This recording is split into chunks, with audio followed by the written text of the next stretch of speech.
Hi everyone, welcome back to SGDA's last game of this Student Games Showcase block. Again, this is Jason, from SGDA President. This is Anuj, SGDA Webmaster, and this is the team behind Parcy's Parcels. If y'all want to introduce yourselves. Hello, hello. Yeah, hi everybody. It truly is a pleasure to be here. I'm Aaron Gonzalez. I was the lead programmer for Parcy's Parcels. Hello, my name is Eden. I was the lead artist and I did a lot of the narrative and I also worked on sound. Hi, Julie Koo. I'm the lead sound designer, lead UI designer, programmer, and artist for this game. Awesome. Thank you for joining us today. Let's get started with the game. As we begin, I'd like to ask, where are the team members located and where are you all calling in from? We're located all across California. We have 3 out of the 6 members here today, and Aaron's calling in from Riverside, Eden's calling in from Santa Cruz, where we went to school, and I'm calling in from El Cerrito.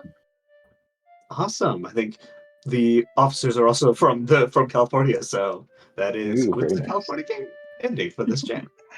Hey, new pen pal, it's me, Parcy. One thing that I really liked about this game was just the vibes on it were Yeah. incredibly cool, which is especially helpful after playing Wall Beef and getting stuck for 10 minutes. That's awesome to Hey. hear. I think we really did want to kind of like capture that like cozy indie feel. So yeah, I'm glad you feel that way. For our next question, I think we already covered what your roles were. How did this game get started, and where'd you get the idea from? I think that's a good segue into that.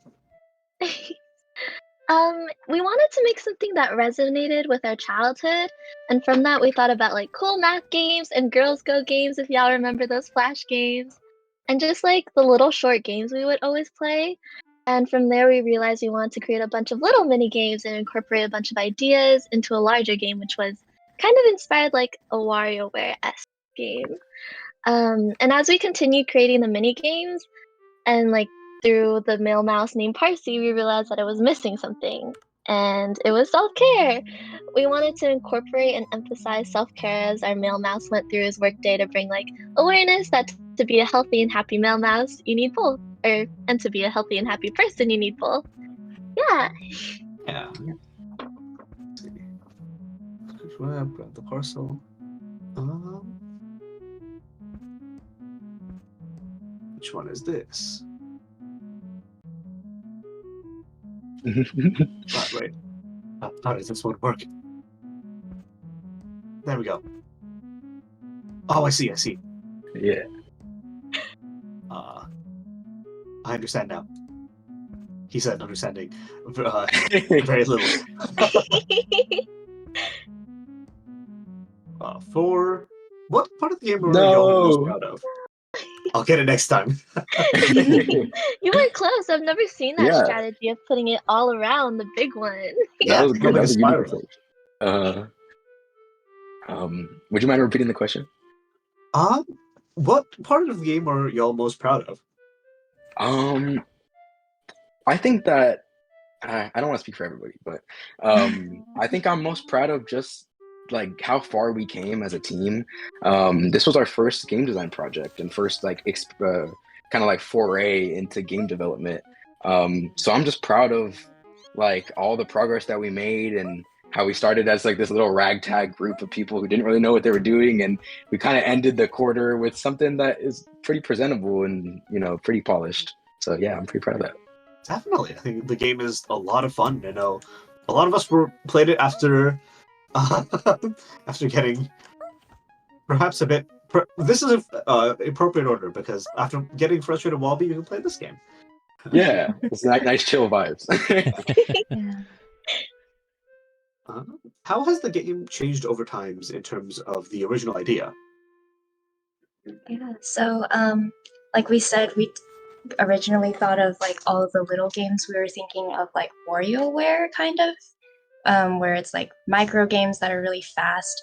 And we also really wanted to have that genuine self-care that like the players could participate in too. It's not just watching your character or whatever like do self-care. It's like you're participating in it too, and like self-reflecting. And as the game progressed, we scoped a little too far, and like we wanted to add a lot of different things, like a 3D aspect where like Parcy the mouse like drove around a world, and like the players could choose which house to go to first. But that ended up being like too much, and so we ended up focusing back on the pen paling kind of, so that we could like really emphasize that self-reflection. And so it hasn't changed much from the original idea, which is funny, but it definitely took us like quite a while to get there and like back to the same buoy of like within the ocean of all of our ideas, because like we were really lost after the break of in between the first quarter and the second quarter, and we kept referencing like finding our buoy together so that we could get back on track and keep working on the game and like make real progress. Awesome. I'd like to ask, do people truly self-reflect and write genuine responses in their letters to Parsi while playing? Oh, that's a good question. I think we're not really sure because we haven't really witnessed people, or like, it's kind of hard because when we're like over everybody's shoulder and we're doing a play test, people kind of feel put on the spot, or they feel like somebody's watching and they know that we're looking, so they don't really want to be super genuine, and they write something kind of silly, or how do you take care of yourself? And they're like, I eat a little snack, which is like, yeah, okay, but never anything deeper than that. So yeah, I guess there's really no way for us to kind of like, we don't want to collect people's responses. Yeah. But I would hope that like in their own time, when people are playing the game on their own, they do like have that little moment of connection with Parsi and kind of tell them a little bit more about themselves. That was like our big goal. We hope people feel that kind of like closeness with Parsi over time. I am going to try this again. I'm going to see if I can get that stacking minigame working. Yeah. There is a mobile app called Finch that I think reminds me a bit of this in terms of the self-care aspect. But that one's not a game per se. That's more like just a checklist. Whereas I this see. kind of...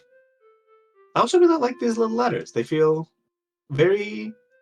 I can imagine little mouse just writing that for us. Yeah. It gives mouse vibes. Yes, exactly. Yeah. Gouda cheese breakfast.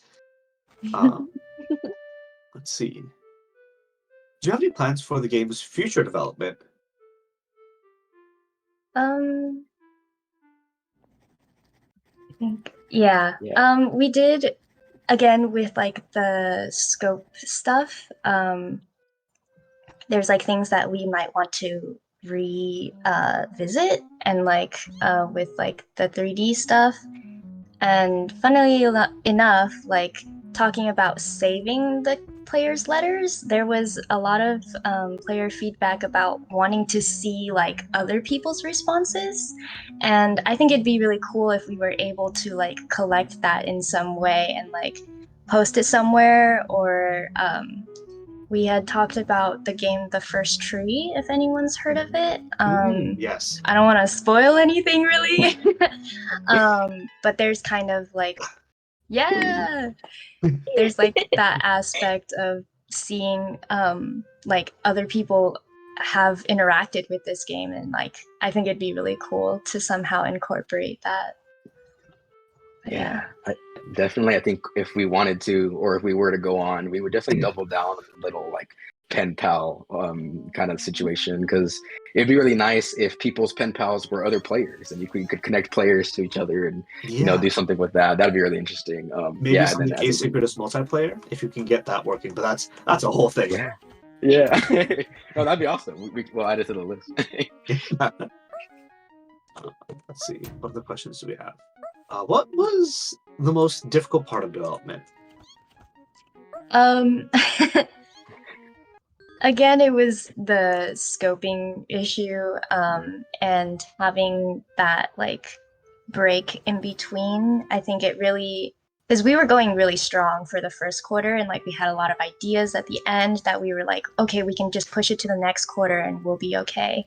But I think personally, for me, physically, I was disconnected from my group because I come from SoCal actually. So I was like 6 hours away from everyone else. And so, like, we were having our meetings and stuff, and like, it was really easy to stay connected. But I think mentally, like, some of us weren't really feeling like school had started again and we had to be working on the game.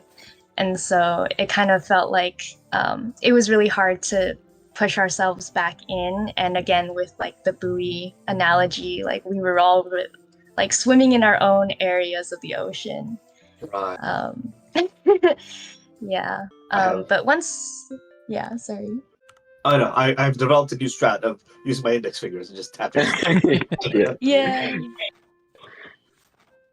Another thing is probably that we have 6 members in our group, and Eden is the only art major, and so the rest 5 of us were programmers. So all of us sort of dipped our toes into art because one artist for this whole game would be crazy. Yeah, definitely. So there's like a little bit of art from each one of our group members in this game. So yeah. So, as we wrap this up for now, I'd like to ask: is there anybody or any sort of framework that you use that you'd like to shout out? Oh yeah, there's plenty of people. I, I'd love to give a shout out to the rest of our team: Anika Mahajan, Justin Beadle, Graham Miller. They couldn't make it, but amazing, wonderful people did amazing work. Our instructors, the teaching team for this the 170 series at UCSC, Graham Devine. Oh man, I'm blanking on names. Tamara Duplantis, Wes Modes, and then our TA mentor, Rebecca Elietz. They're amazing people. They helped us every step of the way, supportive, just great teaching team all around. We had a lot of support with the game. It was awesome.